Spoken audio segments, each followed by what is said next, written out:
अस्सलाम वालेकुम। एक और नई वीडियो के साथ मैं हूं सैयद नसीम अकरम और आप देख रहे हैं मेरा यूट्यूब चैनल नसीम इलेक्ट्रिक। दोस्तों, आज की जो वीडियो है इसमें मैं आपको बताऊंगा इंचिंग या जोक सर्किट के बारे में। इंचिंग या जोक सर्किट हम ऐसी जगहों पर इस्तेमाल करते हैं जहां पे हमने मोटर को ज़रूरत के मुताबिक चलाना और बंद करना है। इस सर्किट में ये होता है कि जितनी देर हम बटन को दबा के रखेंगे उतनी देर हमारी मोटर या मशीन चलेगी। जैसे ही बटन से हाथ उठाएंगे तो हमारी मोटर या मशीन जो है वो बंद हो जाएगी।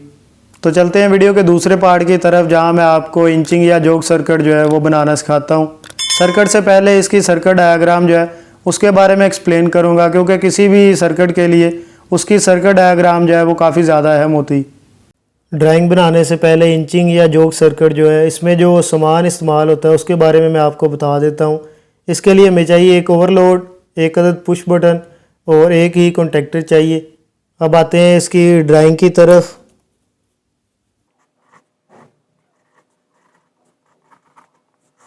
तो सबसे पहले हमने क्या करना है कि फ़ेज़ लेना है और हमारी ओवरलोड जो है उसका ये साइन होता है 95 जो इसका पॉइंट है उस पर ये वाला जो फेज़ है ये हमने देना है और यहाँ से निकाल कर हमने जो पुश बटन है उसका ओपन पॉइंट इस्तेमाल करना है और यहाँ से हमने दे देना है जो मैग्नेटिक कॉन्टैक्टर का कॉइल है उसमें, और मैग्नेटिक कॉन्टैक्टर का जो दूसरा सिरा है वहाँ पे हमने न्यूट्रल वायर लगा देनी है।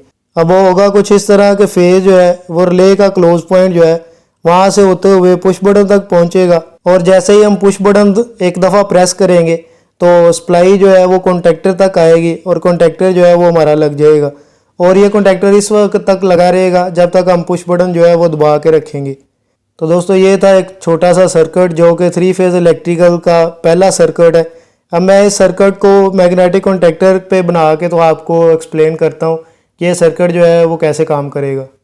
सबसे पहले ओवरलोड जो है इसको मैं कॉन्टैक्टर के साथ जो है वो लगा लेता हूँ। ले जो है वो हमारी लग चुकी है। अब इस सर्किट के हिसाब से मैं आपको जो वायरिंग है वो करके बताता हूँ। अब ड्राइंग के मुताबिक जो 95 ले का पॉइंट है वहाँ पे हम फेज़ देते हैं और 96 जो पॉइंट है वहाँ से फेज़ जो है वो हम आउट करके तो पुश बटन जो है वो हमारा वहाँ पे लगा देते हैं। पुश बटन का जैसा कि ड्राइंग के मुताबिक हमने ओपन पॉइंट इस्तेमाल करना है।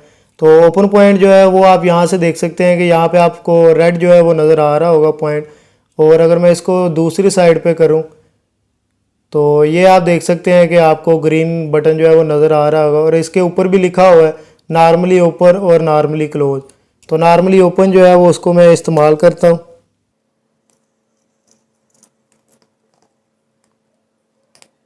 और इसी पॉइंट का जो दूसरा सिरा है वहाँ पे मैं वायर लगा के तो जो कॉन्टैक्टर का कॉइल है वहाँ पे लगा दूँगा।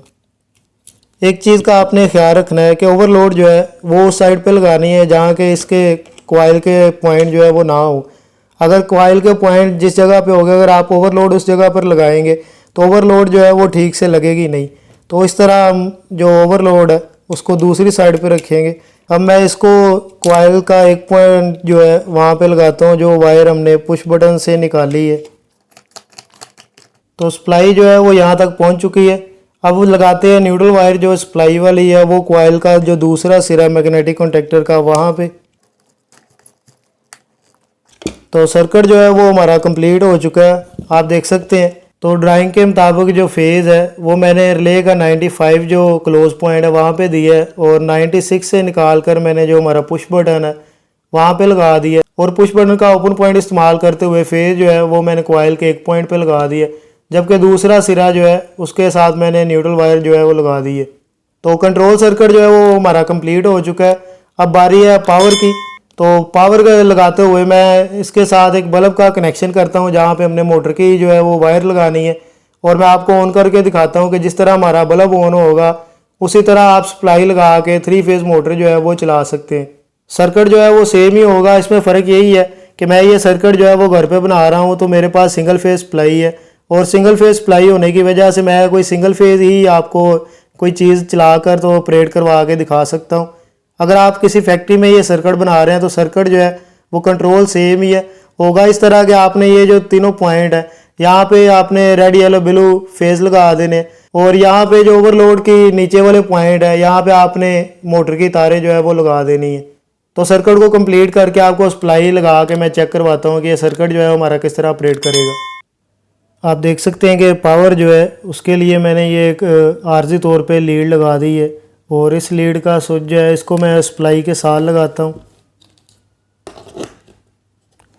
तो ये सप्लाई के साथ लग चुका है और अब मैं कंट्रोल वाली जो सप्लाई है इसको अलहदा लगाता हूँ। आप वैसे कंट्रोल और पावर के लिए अलहदा ब्रेकर जो है वो भी इस्तेमाल कर सकते हैं और आप इस तरह भी कर सकते हैं कि जो 3 पोल ब्रेकर है उसमें से एक फेज़ जो है उसको कंट्रोल के तौर पर इस्तेमाल करते हुए तो ये कंट्रोल जो है वो कंप्लीट कर सकते हैं। तो अब मैं इस सर्किट को ऑन करके आपको चेक करवाता हूँ कि जैसे ही मैं बटन प्रेस करूँगा तो बल्ब जो है वो ऑन होगा और जितनी देर मैं इसको प्रेस करके रखूँगा उतनी देर हमारा बल्ब जो है वो ऑन होगा। तो इसको मैं प्रेस करके आपको दिखाता हूँ। तो आप देख सकते हैं कि कॉन्टैक्टर जो है वो हमारा लग चुका है और बल्ब जो है आप देख सकते हैं कि ये इस वक्त रोशन जो है वो हो चुका है।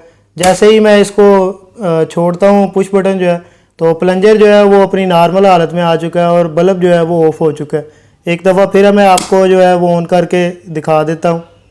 आप देख सकते हैं कि जितनी देर मैं इसको प्रेस करता हूँ उतनी देर सिर्फ कॉन्टैक्टर जो है ऑपरेट करता है और जैसे ही मैं इसको छोड़ता हूँ तो कॉन्टैक्टर जो है वो ऑफ हो जाता है। और आप देख सकते हैं कि जो हमारी सप्लाई कॉन्टैक्टर और रिले से होती हुई बल्ब को जा रही है, जैसे ही मैं पुश बटन दबाता हूँ तो सप्लाई ऑन हो जाती है और जैसे ही सप्लाई छोड़ता हूँ तो हमारा कॉन्टैक्टर जो है वो बंद होने की वजह से सप्लाई जो है वो बंद हो जाती है।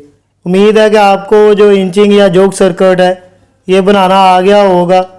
अगर आपको आज की मेरी वीडियो पसंद आई है तो वीडियो को लाइक करके चैनल को सब्सक्राइब कर दें ताकि मेरी हर आने वाली वीडियो का नोटिफिकेशन जो है वो आपको मिल सके। आज की जो वीडियो है वो यहीं तक थी। इजाज़त दीजिए। अल्लाह हाफिज़।